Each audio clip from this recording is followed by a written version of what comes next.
এই যে আমরা এখানে বসে আছি না, এই হলো বাংলাদেশ সীমানা, গর্তটা হচ্ছে ভারতের সীমানা।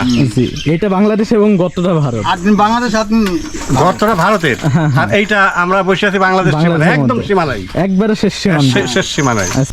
উভয় গ্রামের লোকে এই মসজিদে নামাজ পড়তো, এবং ইন্ডিয়ার দুই দেশের লোকজনই এই মসজিদে নামাজ পড়তো, বুঝছেন। কিন্তু হঠাৎ করে একদিন এসে শুক্রবারের দিন এই মসজিদ থেকে এই বাংলাদেশের যে মুসল্লিগুলো আছে মুরব্বী ধরে নিয়ে গেল, ধরে নিয়ে চলে গেল। এটা কারা ধরে নিয়ে যায়? বিএসএফ ধরে নিয়ে গেছে। 500 ভিসা ছাড়া আপনার ভারতে চলে আসছেন। হ্যাঁ হ্যাঁ, ভারতে চলে এসেছে। মানে খুবই অবাক করে একটা ব্যাপার যে আমাদের ভারতে আসতে কিছু লাগতেছে না আর কি। So what's up guys, SRK Rony Khan, welcome to another blog video. তো রাইট নাও আমি দাঁড়িয়ে আছি বাংলাদেশে আরও একটি সীমান্ত জেলা মেহেরপুরের বুড়িবোটা গ্রাম, যেটি কিন্তু বাংলাদেশের একেবারে সীমান্তবর্তী এলাকা। আর আমি যে রাস্তা দিয়ে হাঁটছি, এই যে রাস্তাটি দেখতে পাচ্ছেন, এটি কিন্তু বাংলাদেশের একেবারে শেষের রাস্তা, একবারে শেষ সীমান্ত দিয়ে চলে গেছে। এরপরে কিন্তু বাংলাদেশে আর কোনো কিছু না, একবারে ভারতের শুরু। আর এই যে আমি আপনাদের আরও একটি জিনিস দেখাচ্ছি যে বাংলাদেশ ইন্ডিয়া একটি সীমান্ত পিলার, এই যে এটি হচ্ছে 116 নম্বর বাংলাদেশ ইন্ডিয়া সীমান্ত পিলার। আর পিলারের এই যে এ পাশে এগুলা কিন্তু ভারতের শুরু এবং এ পাশে এগুলো সব বাংলাদেশ। এই যে রাস্তাটি কিন্তু একবারে বাংলাদেশের শেষ সীমান্ত, সোজা চলে গেল একবারে বাংলাদেশের শেষের রাস্তা। আর আজকের ভিডিওতে আমরা মূলত দেখাবো যে একই মসজিদে বাংলাদেশ এবং ভারতের মানুষ একসাথে মিলেমিশে নামাজ পড়ে, মিলেমিশে জমিতে চাষাবাদ করে, এবং বর্তমান সংকটময় পরিস্থিতিতেও কিন্তু তারা একসাথে মিলেমিশে চলাফেরা করে। এগুলো সব কিছু আপনাদের দেখানোর চেষ্টা করবো আর কি। আর এই যে আমার সামনে দেখতে পাচ্ছেন যে কাঁটাতারের বেড়া, এবং তার পাশে মানে কাঁটাতারের ভেতর দিয়ে দেখা যাচ্ছে যে ভারতের যে বাড়িঘরগুলো, সেগুলো কিন্তু এখান থেকে দেখা যাচ্ছে আর কি। ও মসজিদটা ইন্ডিয়ায়, এটা আমাদের বাংলাদেশে, ওই জায়গাটা ইন্ডিয়া। আচ্ছা আচ্ছা, পুরা ইন্ডিয়া। আর আপনার এখানে নাকি আপনার কিছুদিন আগে পুশিন হয়েছিল, এটা কি এখানে আপনার পুশিন হচ্ছিল, এটা কি শুনছেন? ওই ধারে মানুষ, হ্যাঁ হ্যাঁ, এই আরো 4টি শুনেছি, চোখে দেখিনি। সাইডে আসছিল, এই মানুষগুলা কি হয়েছে তাও বুঝতে পারেন, মানে পরবর্তীতে নিখোঁজ হয়ে গেছিল নাকি শুনছিলাম। হ্যাঁ হ্যাঁ হ্যাঁ। তো দাদি আমরা আরেকটা জিনিস জানলাম নাকি, এই যে মসজিদটা, হ্যাঁ মসজিদে নাকি বাংলাদেশের মানুষ ভারতের মানুষ একসাথে সবাই নামাজ কালাম পড়ে আর কি। পড়েছে, এখন কেউ যায় না। এখানে মূলত কতদিন আগে নামাজ কালাম পড়তো তাহলে দু দেশের মানুষ? নামাজ কালাম ওই বাড়িটা ওই লোক থাকতো, দুধ হালকার পুলিশকে বইতো, বইয়ে আমার অশোক বাপ আমার হা খায় আর সেরাম কষে আঁকা বেড়েছে। আচ্ছা আচ্ছা, বুঝতে পারছি। 5 বছর করে যাহাম, এখন আর যেতে পারছি না। এখন তো আপনার এসব কষ্ট নিয়ে যাওয়া তো কেউ নেই যে বাপ, কেউ নাই। 5টা খোকা জি, আর 2টো খোকে, একটা ঘরে আছে আর 5 বাইক গেছে নিয়ে নিছে, মানে 4টা নিয়ে নিছে, 5টাই নিয়ে নিছে। এখন তো এ গাঁও বেড়ায়, সেই মাই নিয়ে আসে খায়, খাই দেয় চলে। তো দাদা কি নাই নাকি? না দাদা জয় বাংলায়, জয় বাংলায় গেছে। হ্যাঁ। আর আজকে আমি আপনাকে আরো একটি গোপন তথ্য দিয়ে রাখি যে এগুলা কিন্তু ভারতের সীমান্ত শুরু, এটি বাংলাদেশের একেবারে শেষের রাস্তা। আর এই যে এই পাশে কিন্তু কাঁটাতার আমি আপনাদের কিছুক্ষণ আগে দেখাচ্ছিলাম আর কি। আর এই যে মাঠের মধ্যে দিয়ে একটি রাস্তা দেখতে পাচ্ছেন, এটি কিন্তু আর কি মানে গোপনভাবে ভারতে চলে যায় আর কি।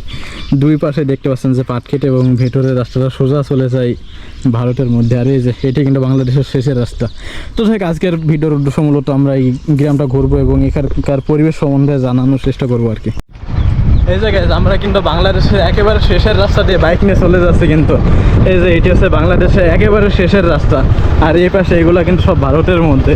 তো আজকে মূলত আমরা বাইকে করে সরাসরি বাংলাদেশের রাস্তা দিয়ে ভারতে চলে যাব, এবং ভারতের এবং বাংলাদেশের মানুষ কীভাবে মিলেমিশে বসবাস করে, এখানকার সৌন্দর্য, প্রাকৃতিক পরিবেশ, এবং তাদের যে একসাথে বসবাস কীভাবে করে, একই সাথে একই মসজিদে নামাজ পড়ে, মূলত এগুলাই দেখাবো আর কি।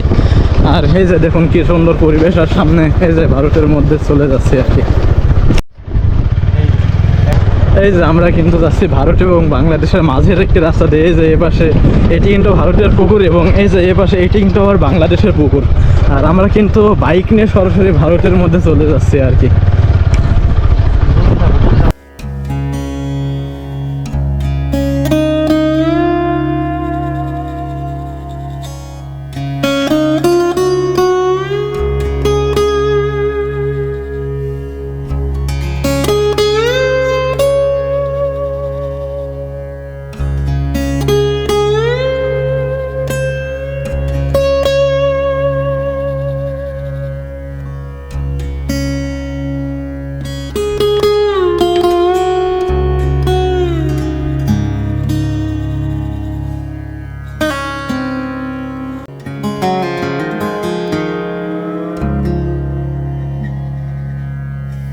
এই যে গাইজ আমরা সীমান্ত ঘুরতে ঘুরতে কিন্তু একবারে বাংলাদেশের শেষের রাস্তা দিয়ে বাংলাদেশে একবার শেষ সীমান্ত চলে আসছে আর কি। আর এই যে এই সীমান্তগুলো এগুলো কিন্তু একবারে ভারতের জমি এবং এটি কিন্তু বাংলাদেশের একবারে শেষের রাস্তা। আর এই যে এগুলা কিন্তু ভারতের বাড়িঘর। আর এখানে খুবই অবাক করা একটা ব্যাপার হচ্ছে কি, মানে বাংলাদেশের মানুষজন জানালা দিয়ে মুখ বের করে সরাসরি ভারতের মতো একটি দেশ দেখতে পায়। মানে আসলে কতটা ভাগ্য থাকলে এরকম একটি ঘর থেকে যে কোনো সময় বের হয়ে কিন্তু ভারতের মধ্যে সীমান্তে প্রবেশও করতে পারে তারা। আর এই যে মাছাটি দেখতে পাচ্ছেন, এটি কিন্তু বাংলাদেশের একবার শেষ সীমান্তের মাছার পরে কিন্তু ভারতের শুরু। এই যে পুষ্কুনি, এটি কিন্তু ভারতের মধ্যে। ভারতের। আর এখন এই মসজিদের বিষয়ে আমরা কাকা থেকে কিছু জানবো। আসসালামু আলাইকুম কাকা। ওয়ালাইকুম আসসালাম। ভালো আছেন? আলহামদুলিল্লাহ। তো কাকা এই মসজিদ সম্বন্ধে আমরা শুনছি যে নাকি বাংলাদেশ এবং ইন্ডিয়ার মানুষ একসাথে মিলেমিশে নামাজ কালাম পড়ে এবং তাদের মধ্যে নাকি অনেক মিল আছে। আগে পড়তো কিন্তু বর্তমান পরিস্থিতিতে এখন আর হয় না। এই যে আমরা এখানে বসে আছি না, এই হলো বাংলাদেশ সীমানা, গর্তটা হচ্ছে ভারতের সীমানা। এটা বাংলাদেশ এবং গর্তটা ভারত।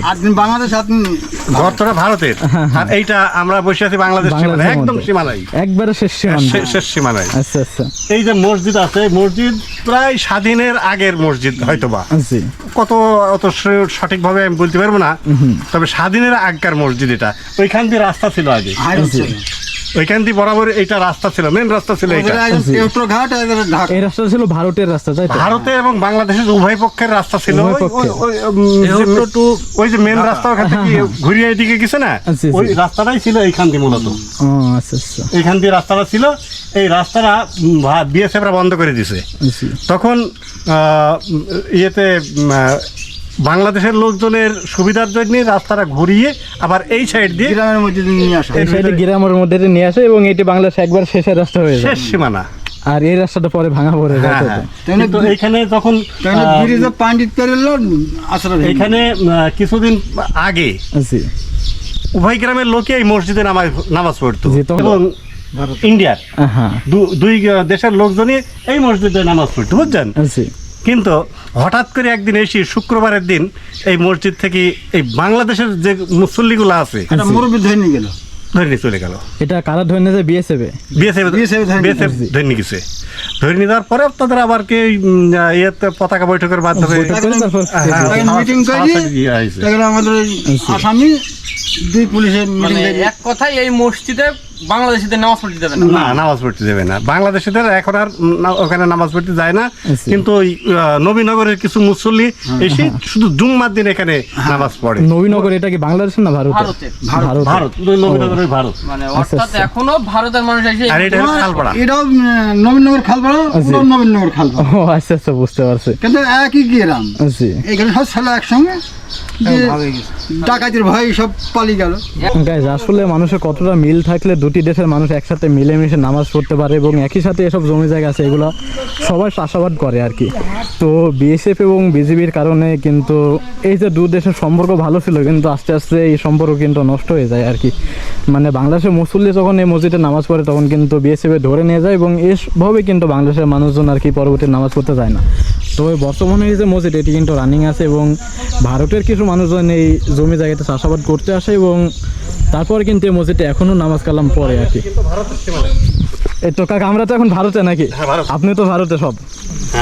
তো কাকা এসব বাড়িঘর এগুলো তো আবার বাংলাদেশের, তাই না? মানে আসলে এগুলো ঘুরতে অনেক ভালো লাগে যে মানুষজন যে কোনো সময় বাড়ি বের হয়ে ভারতে চলে যেতে পারে। তো কাকা আপনার তো ভারতে চলে আসেন, আপনার পাসপোর্ট ভিসা এগুলা কি লাগছে না? মানে পাসপোর্ট ভিসা ছাড়াই আপনার ভারতে চলে আসছেন? ভারতে চলে এসেছি। মানে খুবই অবাক করে একটা ব্যাপার যে আমাদের ভারতে আসতে কিছুই লাগতেছে না আর কি। ক্যালভাটের উপর দিয়ে সোজা রাস্তা ছিল, এখন সেই রাস্তা এই পাড়ার জন্য ওই সাইড দিয়ে ঘুরে নেওয়া হয়েছে, দিকটা রাস্তা যায় না। আচ্ছা আচ্ছা। তো কাকা এখন আপনার ভারত আর বাংলাদেশের মানুষের মিল কিরকম? তারা তো চাষাবাদের জন্য এসব জমি জায়গায় চাষাবাদ করতে আসে, তাই না? বাংলাদেশ ভারতের স্থানীয় লোকজনের সঙ্গে মোটামুটি মিল আছে। কিন্তু ওই যে বিএসএফ ওরা তো মিল থাকলেও থাকতে দেয় না। এই যে এলাকার শেষের মানুষজন যারা আছে তারা কিন্তু অনেকে গরু পালন করে, এগুলা কিন্তু ভারতের মধ্যে বেঁধে রাখছে আর কি। মানে কি অবাক করা একটা ব্যাপার যে বাংলাদেশের মানুষজন গরু চড়াচ্ছে ভারতের মধ্যে এবং ভারতের মধ্যে এগুলা পুষে বড় করতেছে আর কি। আর এই যে আমার সামনে দেখতে পাচ্ছেন যে একটি মসজিদ, হ্যাঁ এটি কিন্তু ভারতের সীমান্তের মধ্যে পড়ছে মসজিদটা, কিন্তু এই মসজিদে কিন্তু বাংলাদেশ এবং ভারতের মানুষ একসাথে মিলেমিশে নামাজ কালাম পড়ে এবং ভারতের মানুষ সীমান্ত কাঁটাটার পার হয়ে কিন্তু বাংলাদেশের মধ্যে আসে, এসে এই যে জমিগুলো দেখছেন এগুলোতে চাষাবাদ করে এবং দুপুরের টাইমে আজানের সময় হয়ে গেলে এখানে আজান দেয় এবং নামাজ পড়া হয় আর কি। এই যে সেই মসজিদটা আর কি। এখন আমি মসজিদে প্রবেশ করব এবং মসজিদটি আপনাদের সব কিছু দেখাবো আর কি। এই যে, আর এটি কিন্তু অনেক পুরাতন এবং ব্রিটিশ আমলের মসজিদ বলা যায় আর কি। এই যে দেখুন, মানে অনেকটা পুরাতন হয়ে গেছে, কিন্তু বর্তমানে এখানে নামাজ কালাম পড়া হয়। এই যে দেখুন, এই যে গাইস, মসজিদটি কিন্তু এখনও চালু অবস্থা আছে এবং দু দেশের মানুষ এখানে এখনও মিলেমিশে থাকে, নামাজ কালাম পড়ে। মানে কতটা মানুষের মিল থাকলে এখনও একসাথে মিলেমিশে নামাজ কালাম পড়তে পারে, মানুষ একসাথে কথাবার্তা বলে, মিলেমিশে চাষাবাদ করে, এটা আপনারা বর্তমান পরিস্থিতিতে বুঝতে পারছেন। আর এই যে আমি মসজিদের ভেতর দিয়ে আপনাদের দেখানোর চেষ্টা করছি। এই যে মানে দেখুন কি সুন্দর পরিবেশ, এখানে জায়নামাজও করা আছে আর কি, নামাজ কালাম হয়, দু দেশের মানুষ এখানে থাকে এবং মাটির যে মসজিদে ইমাম থাকা যে এখান থেকে নামাজ পড়ে আর কি, সেটি কিন্তু মাটি দিয়ে তৈরি করা আছে আর কি, খুবই সুন্দর পরিবেশ। তো যাক, এখন আমি মসজিদ থেকে বেড়ে যাচ্ছি আর কি। আর মসজিদের বাইরের দিকে কিন্তু অনেক ঘাস টাস অনেক কিছু জন্মাই গেছে। তো যাক, এখানে আসলে এটাই ভালো লাগে যে সবাই একসাথে মিলেমিশে থাকে। আসলে এটাই হওয়া উচিত যে আমরা সবাই মানুষ, দুটি দেশের জন্য মানুষ আলাদা হবে এটা কোনো কথা না, ঠিক আছে? দুটি দেশের মানুষ, দেশ আলাদা হলে একসাথে মিলেমিশে থাকে মানুষজন, একসাথে নামাজ কালাম পড়ে, এটা আসলে অনেক ভালো লাগার বিষয়। আর এই যে মসজিদ থেকে নেমে আমি আপনাদের দেখানোর চেষ্টা করছি, এই যে কাঁটাতারের বেড়া দেখতে পাচ্ছেন, এই কাঁটাতারের বেড়া পার হয়ে কিন্তু ভারতের মানুষ বাংলাদেশের এখানে আসে আর কি। আর কাঁটাতার পরে এই যে জমি জায়গা যেগুলো দেখতে পাচ্ছেন, এগুলা কিন্তু ভারতের জমি, কিন্তু বাংলাদেশ কাঁটাতার এ পাশে পড়ে গেছে আর কি। আর ভারতের মানুষের জমি হওয়ার কারণে কিন্তু তারা কাঁটাতার পার হয়ে কিন্তু এসব জমিতে চাষাবাদ করার জন্য আসে। এই যে এগুলা কিন্তু সব ভারতের জমি জায়গা এবং এই যে মসজিদ, এটি কিন্তু ভারতের মসজিদ, হ্যাঁ। আর এই যে বাংলাদেশের শেষের বাড়িঘর দেখুন গাইজ, যে খুবই অবাক করা একটা ব্যাপার যে এই যে শেষের বাড়িঘর যেগুলো দেখতে পাচ্ছেন, এখানকার মানুষজন কিন্তু জানালা দিয়ে মুখ বের করে যে কোনো সময় ভারতের মতো একটি দেশ দেখতে পায়। মানে কতটা একটা মানুষের ভাগ্য ভালো থাকলে যে জানালা দিয়ে মুখ বের করে সে আরেকটা বিশাল বড় একটা দেশ দেখতে পায়। এবং তারা চাইলে কিন্তু যে কোনো সময় তাদের দরজা দিয়ে বের হয়ে এসে ভারতের মধ্যে প্রবেশ করতে পারে, ভারতের মসজিদে নামাজ কালাম পড়তে পারে। এবং এই যে জমি জায়গা যেগুলো আছে, ভারতের মানুষজন এসে চাষাবাদ করে, তাদের সাথে কিন্তু মিলামেশা করতে পারে, কথাবার্তা বলে এবং একসাথে কিন্তু তারা মিলেমিশে চাষাবাদ করে আর কি। আর ভারতের মানুষ সকাল 8টা থেকে বিকাল 5টার মধ্যে এসে চাষাবাদ করে, আবার বিকাল 5টার আগে কিন্তু তারা ফিরে যায়। এটুকু সময়ের মধ্যে তারা কিন্তু এসব কিছু করে থাকে আর কি। আজকে মূলত আমরা বুড়িপোটা এই সীমান্ত এলাকাতেই ঘুরলাম এবং এই মসজিদে দুটি দেশের মানুষ কীভাবে মিলেমিশে নামাজ কালাম পড়তো, পরবর্তীতে বিএসএফ কীভাবে তাদের উপর অত্যাচার করতো, তারা ধরে নিয়ে বাংলাদেশের মুসলিমদের ধরে নিয়ে চলে যেত এবং দু দেশের সম্পর্ক কীভাবে নষ্ট হয়, এগুলো মূলত দেখানোর চেষ্টা করেছে আর কি। তো এই যে আমার সামনে যে মাছাটি দেখতে পাচ্ছেন, এটি কিন্তু বাংলাদেশের একবার শেষ সীমান্তের মাছান এবং এই মাছাই কিন্তু আবার বিজিবি যারা আছে, বাংলাদেশের বিজিবি, তারা কিন্তু এখানে বসে থাকে এবং এই সীমান্ত এলাকা এগুলো কিন্তু তারা পাহারা দিয়ে থাকে। তো যাই হোক, আজকের ভিডিওতে আমি মূলত এই এলাকার পরিবেশ, কীভাবে মানুষজন বসবাস করে, তাদের মিলচুল কীরকম, এগুলো দেখানোর চেষ্টা করেছি। তো আজকের ভিডিওটি কেমন হয়েছে অবশ্যই আপনারা কমেন্টে জানাবেন। আর পরবর্তী আমার চ্যানেলে কোন ধরনের ব্লগ ভিডিও দেখতে চান এগুলো অবশ্যই কমেন্ট করবেন। আপনারা কমেন্ট করলে আপনাদের কমেন্ট অনুসারে আমি ভিডিও দেওয়ার চেষ্টা করবো আর কি। তো গাইস, আজকের মতো এখানে শেষ করছি। সবাই ভালো থাকবেন, সুস্থ থাকবেন, ধন্যবাদ সবাইকে।